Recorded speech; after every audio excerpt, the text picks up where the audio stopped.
तो स्वागत है दोस्तों आपका एक बार फिर से नई वीडियो में। जैसे आपको पता है कि हमने जो है इकोनॉमिक्स की जो है रिवीजन सीरीज शुरू की हुई है, जिसमें 2 वीडियो जो है अपलोड हो चुकी हैं। तो आज है 3rd वीडियो, जिसमें हम बात करेंगे राष्ट्रीय आय की।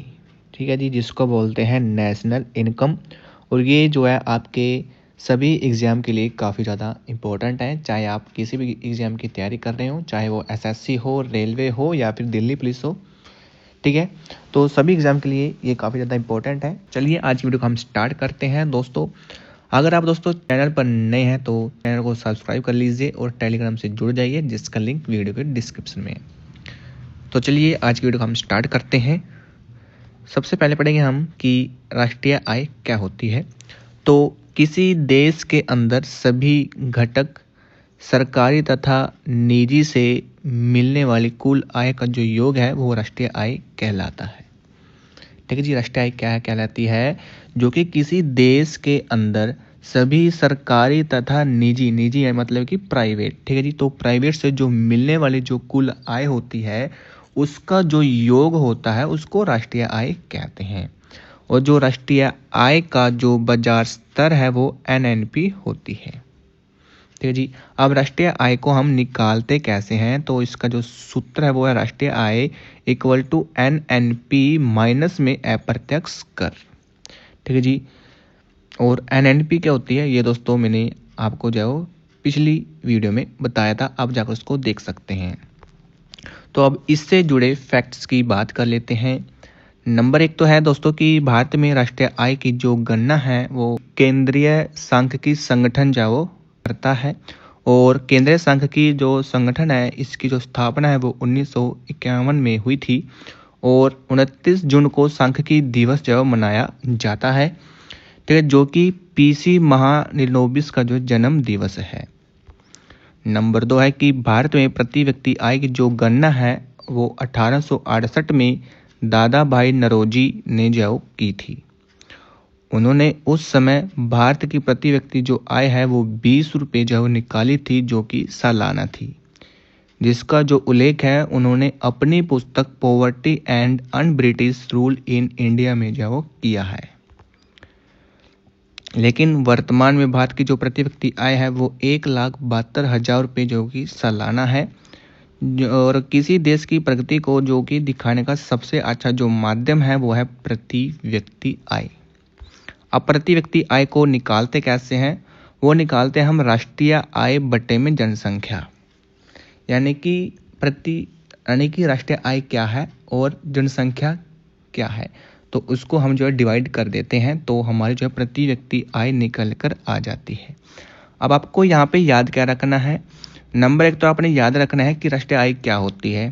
ठीक है जी, और उसके बाद आपको केंद्रीय सांख्यिकी जो संगठन जो है उसकी स्थापना हुई थी, ठीक है जी, 1951 में। ठीक है जी, उसके बाद कि 29 जून को हम क्या क्या मनाते हैं? सांख्यिकी दिवस मनाते हैं। और ये क्यों मनाते हैं? क्योंकि पीसी महालनोबिस का जो जन्म दिवस है। उसके बाद आएगा कि भारत में प्रति व्यक्ति आय की गणना सबसे पहले किसने की थी? तो वो की थी दादा भाई नौरोजी ने। तो उसके बाद सन पूछे तो 1868 में। अगर वो पूछे कि उन्होंने प्रति व्यक्ति आय कितनी निकाली थी तो वो थी 20 रुपये। ठीक है जी, अगर पूछे कि उनकी पुस्तक का क्या नाम है तो वो है poverty and un British rule in India. ठीक है जी, और अगर पूछे कि प्रति व्यक्ति आय का जो सूत्र है तो वो है आपका ये राष्ट्रीय आय बटे में जनसंख्या। ठीक है जी, ये चीज़ें आपने याद रखनी है। अब क्वेश्चन आपसे जो कि इक्विडिटी जो एग्जाम वेंडर आया है तो किस तरह के क्वेश्चन पूछ रहा है, तो उसको ध्यान में रखते हुए हमने इस वीडियो में कुछ जो है फैक्ट शामिल किए हैं। जैसे कि अगर वो पूछ लेता है कि राष्ट्रीय आय में जो है कौन सी चीज़ें जो है वो शामिल होती हैं, यानी कि आय में जो शामिल लेन देन क्या होता है, तो नंबर 1 तो है इसमें कि सरकार द्वारा जो प्रदान की गई निःशुल्क सेवाएं इसमें जो है वो शामिल होती हैं। संगीतकार, अभिनेता आदि की आय भी शामिल होती है। और विदेशी पर्यटक द्वारा भारत में किया गया खर्चा शामिल होता है। सैनिक तथा सुरक्षा सेवाएं होती हैं। बिचौलिया यानी कि दलाल का जो कमीशन वो भी शामिल होता है। और स्वयं उपभोग हेतु वस्तुओं का उत्पादन इसमें शामिल होता है। अब दूसरा है कि राष्ट्रीय आय में शामिल नहीं होने वाले लेन देन क्या है, यानी कि जिसको राष्ट्रीय आय में शामिल नहीं किया जाता, तो वो है अप्रत्यक्ष कर, बेरोजगारी भत्ता, स्कॉलरशिप और वृद्धा पेंशन, मृत्यु तथा उपहार कर, ठीक है जी, बॉन्ड्स, शेयर आदि का क्रय विक्रय, विदेशों से प्राप्त उपहार और जमीन खरीद बिक्री से प्राप्त जो राशि है उसको राष्ट्रीय आय में शामिल नहीं किया जाता। उसके बाद है कि चालू कीमत क्या होती है। चालू कीमत होते हैं कि चल रहे वित्तीय वर्ष को जो चालू कीमत कहते हैं, यानी कि जो भी वर्ष चल रहा है, ठीक, तो उसमें जो भी हमारा वित्तीय है पैसा है उसको हम चालू कीमत कहते हैं, और इस पर जो है राष्ट्रीय आय स्टिक जो है नहीं निकलती। उसके बाद है स्थिर कीमत। स्थिर कीमत मतलब कि जो बीते हुए वर्ष पर निकाली गई जो राष्ट्रीय आय है वो स्थिर कीमत कहलाती है। इसके लिए किसी वर्ष को हम आधार मान लेते हैं, और भारत का जो आधार वर्ष है वो 2017-18 है, और राष्ट्रीय आय स्थिर कीमत पर जो है एनएनपी को दर्शाती है। राष्ट्रीय आय स्थिर कीमत पर एनएनपी को दर्शाती है।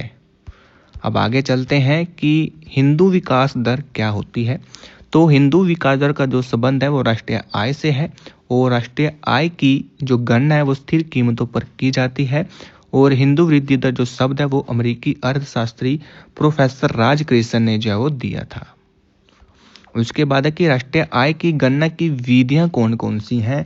ये विधियां आपसे आपके जो एग्जाम में कई बार पूछी जाती हैं, तो उम्मीद करता हूँ दोस्तों आप इसको अच्छे से याद कर लेना, ठीक है जी। तो राष्ट्रीय आय की गणना की जो विधि है पहली है आपकी उत्पादन विधि। तो इस विधि में क्या होता है, उत्पादित समस्त वस्तुओं एवं सेवाओं के मूल्य को जो जोड़ा जाता है। क्या किया जाता है, सभी समस्त वस्तुओं और सेवाओं के मूल्य को जोड़ा जाता है, जो कि आपकी जीडीपी को दर्शाता है। और इसमें दोहरे गणना की जो समस्या जो उत्पन्न हो जाती है, जिस कारण अंतिम वस्तुओं के मूल्य को जो जोड़ा जाता है, ठीक है जी। जैसे कि उत्पादन यानी कि एनएनपी जो फैक्ट्री कॉस्ट है उसको वो बराबर होती है एनएनपी मार्केट प्राइस पर, और इसमें क्या करते हैं माइनस टैक्स प्लस में सब्सिडी को जो है वो ऐड कर देते हैं। ये आपने याद रखनी है कि क्या कुछ होता है, ठीक है भाई। अब नेक्स्ट बात कर लेते हैं हम राष्ट्रीय गणना विधि की, यानी कि आय गणना विधि क्या होती है। तो इस विधि द्वारा क्या होता है कि सभी क्षेत्रों की आय को जोड़ा जाता है। आय गणना विधि है तो इसमें क्या करेंगे, आय को जोड़ेंगे, चाहे वह निजी क्षेत्र हो या फिर सार्वजनिक क्षेत्र। अब भारत में राष्ट्रीय आय की जो गणना है वो उत्पादन तथा आय दोनों विधियों से जो है की जाती है। जैसे कि यहाँ पर यह है नेशनल इनकम, तो इसमें क्या होता है आर प्लस में आई प्लस में डब्ल्यू प्लस में पी जो है इसमें शामिल किया जाता है। अब ये आर आई डब्ल्यू पी क्या है, तो देखो जो भूमि होती है, भूमि से हमें क्या मिलता है, किराया, किराया यानी कि रेंट। जो पूंजी होते हैं उससे मिलता है हमें ब्याज यानी कि इंटरेस्ट। उसके बाद है श्रम, श्रम यानी कि मजदूरी यानी कि वेजिस, ठीक है जी। उद्यम, उद्यम से यानी कि जो उद्यमी होते हैं उनका मतलब क्या होता है लाभ कमाना यानी कि प्रॉफिट, ठीक है जी। तो ये जो नेशनल इनकम में शामिल किया जाता है आपकी आय विधि में। उसके बाद है व्यय विधि, जिसको बोलते हैं एक्सपेंडिचर मेथड। तो इसमें क्या होता है जो नेशनल इनकम निकालते हैं उसमें हम जाओ सी प्लस में आई प्लस में जी प्लस में एक्स माइनस में एम जो है वो ऐड कर देते हैं। अब ये सब क्या है, तो सी से हो गया उपभोग, आई से हो गया निवेश, जी से हो गया सरकारी व्यय, ठीक है जी। एक्स से हो गया एक्सपोर्ट, एम से हो गया इंपोर्ट, एक्स और माइनस एम जो को बोलते हैं शुद्ध निर्यात यानी कि नेट एक्सपोर्ट, ठीक है जी। उसके बाद बात करेंगे उपभोग विधि क्या होती है। तो इस विधि में क्या होता है उपभोग तथा बचत को जो है जोड़ा जाता है, और इसका जो प्रयोग है वो विकसित देशों में किया जाता है, जो कि बचत विधि तथा मौद्रिक विधि राष्ट्रीय आय की गणना की विधि नहीं है, ठीक है जी। उसके बाद है मौद्रिक आय क्या होती है। मौद्रिक यानी कि मार्केट प्राइस, इसको बोलते हैं कि किसी श्रम के बदले मिलने वाले धन को मौद्रिक आय कहते हैं। उसके बाद है कि प्रयोजन आय, जिसको बोलते हैं डिस्पोजल इनकम, यानी कि मौद्रिक आय में से टैक्स घटाने के बाद बचे धन को प्रयोजन आय कहते हैं। यह पूरी तरह जो है व्हाइट मनी होती है, ठीक है जी। अब नेक्स्ट क्या है कि प्रयोजन आय क्या होती है। प्रयोजन आय में क्या होता है सकल आय जो होती है उसमें से प्रत्यक्ष कर को जो है हम हटा देते हैं। अब प्रत्यक्ष कर क्या होता है, प्रत्यक्ष कर होता है आपका income tax, corporate tax, wealth tax etcetera. अब सकल आय क्या होती है यानी कि ग्रॉस इनकम, उसमें होता है वेतन, ब्याज, लाभांश, किराया और अन्य आय। अब है कि वास्तविक आय क्या होती है यानी कि रियल इनकम, यानी कि प्रयोजन आय में से देनदारी तथा ऋण भार को हटा देने पर बचा जो धन होता है उसको वास्तविक आय कहते हैं। और महंगाई बढ़ने पर वास्तविक आय जो है वो घट जाती है। ठीक है जी। तो दोस्तों ये थे आपका नेशनल इनकम के बारे में। उम्मीद करता हूँ आपको वीडियो अच्छी लगी होगी। वीडियो अच्छी लगी है वीडियो को लाइक करें, चैनल पर नए हैं तो चैनल को सब्सक्राइब कर लें।